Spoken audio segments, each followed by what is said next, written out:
લીમખેડા તાલુકાના પ્રતાપપુરા ગામમાં બાળ લગ્ન થતાં અટકાવવામાં આવ્યા છે। બાળ લગ્નની પૂરેપૂરી તૈયારી કરી લેવામાં આવી હતી અને બાળ લગ્ન કરવા માટે જઈ રહ્યા હતા અને પોલીસે એન્ટ્રી કરીને બાળ લગ્ન થતાં અટકાવવામાં આવ્યા છે।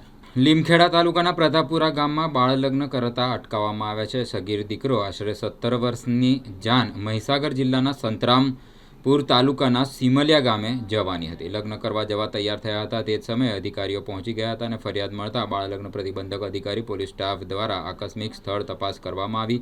યુવકની ઓછી ઉંમર હોવાથી જાન લીલા તોરણે અટકાવી બાળ લગ્ન અધિનિયમ 2006ની કાયદાકીય સમજ આપવામાં આવતા પરિવારને મનાવવામાં આવ્યું અને ચીફ પ્રોબેશન અધિકારી આર.પી. ખાટ, તાલુકાના સહાયક વિક્રમભાઈ ચારેલ, વિજયભાઈ ભાભોર, પરેશભાઈ મકવાણા તથા બાળ સુરક્ષા અધિકારી એસ.કે. તાવિયાડ, પ્રોટેક્શન અધિકારી બિન સંસ્થાકીય સંભાળ આર.પી. ભુરિયા તથા એન.બી. બરજોડ દ્વારા કામગીરી કરવામાં આવી હતી।